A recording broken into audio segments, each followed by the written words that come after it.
How did scientists discover new penguin colonies in Antarctica? Can you believe Pac-Man is 40 years old? I'm Bethany Van Delft, and we'll get into all this and more on today's The 10 News, the show where, in the time it takes to eat all the dots inside a maze while avoiding 4 pesky ghosts, we find out what's up in the world. Okay, let's get into the 10 News. 10, 9, 8, 7, 6, 5, 4, 3, 2, 1. Earlier this month, Time magazine, which famously names one influential figure in its annual Person of the Year edition, announced its first ever Kid of the Year, 15-year-old Gitanjali Rao. She was selected from thousands of nominees for her work using technology to address big problems ranging from contaminated drinking water to cyberbullying, and for working to create a global network of young innovators just like her, all dedicated to making the world a better, safer place. Congratulations, Gitanjali!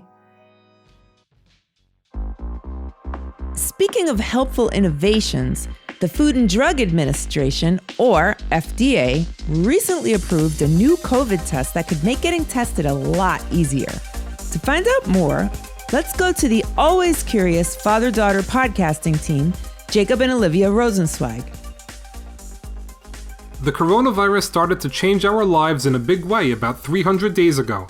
In that time, about 300 tests have been approved by the Food and Drug Administration to test for COVID.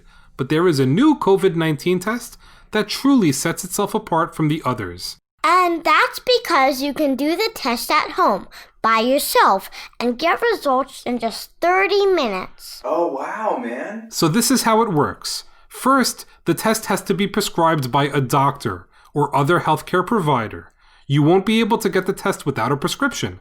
For the test, you just use a swab in the nose to get a sample. The sample is then mixed with a special lab solution. The mixture is then put into a portable device that will give you results in about 30 minutes. That sounds easier than any test I've ever taken at school. It is super easy. Unlike the tests you take at school, you would want the results of the COVID-19 test to be negative. That means that the sample you provided is negative for COVID-19, which means you don't have the coronavirus. Hooray! If the test results say positive, that means you have COVID-19. Uh-oh. If that happens, the best thing to do would be to quarantine so you don't spread the virus to others. You would also want to reach out to anyone you've come into close contact with recently to let them know that you tested positive for COVID-19, so that they could get tested to see if they have it too. The test is intended for people at least 14 years old. That's true, but that doesn't mean you can't use the test if you are younger than 14. For all the kiddos out there, the test can still be done as long as a medical professional, like a doctor or nurse, does the nasal swab. Being able to quickly identify whether or not you have the virus in an easy and painless way is going to be a big step in preventing the spread of the coronavirus. We hope everyone has a very happy and safe holiday season. Thanks, Jacob and Olivia. To learn more from them, check out their Curious Kid podcast. We live in a world where you can download the latest video game releases directly to your console in seconds. But this old arcade game released in 1980 is still relevant in 2020. That's special. To celebrate cultural icon Pac-Man's 40th anniversary, here's our friend 11-year-old Carter with 5 fast facts about the classic arcade game we bet you didn't know. Number 1. The game was created by Japanese video game designer Toru Iwatani when he was 24. He said the idea came to him after he took a slice from a pizza. Number 2. The highest possible score in Pac-Man is, drumroll please, 3,333,360. Gamer Billy Mitchell became the first person to ever achieve that high score back in 1999, nearly 20 years after it was released. Talk about a hard game. Number 3. All 4 ghosts have both English and Japanese names. In English, they're Inky, Blinky, Clyde, and Pinky. And in Japan, they're Chaser, Fickley, Ambusher, and Stupid. Number 4. There were only 3 people involved in making the game.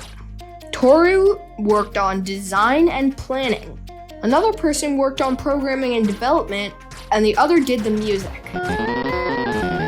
Number 5. Pac-Man was originally called Puck-Man, a play on the Japanese onomatopoeia Paku Paku or Chomp Chomp in English. And there you have it. Not to brag, but my mom's pretty good at Pac-Man. Thanks, Carter. Have you ever played Pac-Man before? I bet there are some parents out there who would love to play it with you.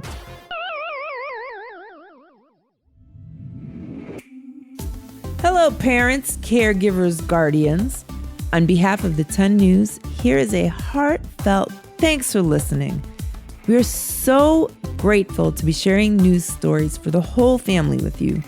If you are enjoying the show, we have the teeniest, weeniest little favor to ask. All you have to do is go to Apple Podcasts and give us a rating and a review. 5 stars, fingers crossed. No pressure. Do you know what time it is? It's time for your trivia question of the day. And here to help us out is our favorite nature nerd, Lane Farber. It's the holiday season, so you know what that means. Time to pay homage to everyone's favorite flightless bird, the penguin. There are 18 species of penguin, most of which live in places where it's cold, like really cold. One of such penguins is the emperor penguin, which lives in Antarctica. Emperor penguins are the biggest species. They can weigh up to almost 100 pounds and stand around 4.5 feet tall. That's roughly the size of a 5th grader. Even though they're quite large, many colonies of emperor penguin went undiscovered. Until now, that is. So, how did scientists find these well-hidden penguin colonies? Was it A, satellites tracked trails of black feathers left on the white snow? B, satellites tracked poop stains left on the white snow? Or C, satellites tracked a penguin tap dancing on a mountain? If you guessed B, you're correct. Scientists use satellite images to track and locate these poopy penguins. What? Strange, but true. That's kind of gross, but also pretty fascinating. To learn more from Lane, check out her Nature Nerds podcast. Time is up. That's the end of the 10 for today. You can catch new episodes on Tuesdays and Thursdays. The 10 News is a co-production of Small But Mighty Media in collaboration with Next Chapter Podcast and distributed by iHeartRadio. The 10 News writing team is led by editorial director Tracy Crooks with contributions from Stephen Tompkins, Jacob Rosenzweig, and Lane Farber. The creative producer is Jenner Pasqua. Marketing is led by Jacob Bronstein with social media and web support by Stephen Tompkins and Adam Farr. Editing and sound design by Pete Musto under the production direction of Jeremiah Tittle. Executive producer Donald Albright and show creator Tracy Leeds Kaplan round out the team. If you have questions about the show, a story idea, or a fun fact you want to share, email us at hello@the10news.com. And don't forget to subscribe, rate, and review the 10 News on Apple Podcasts, iHeartRadio, Spotify, or wherever you listen to podcasts. I'm Bethany Van Delft, and thanks for listening to the 10 News. Now, go try to beat that Pac-Man high score. Hey, it only took 20 years for the first guy to do it.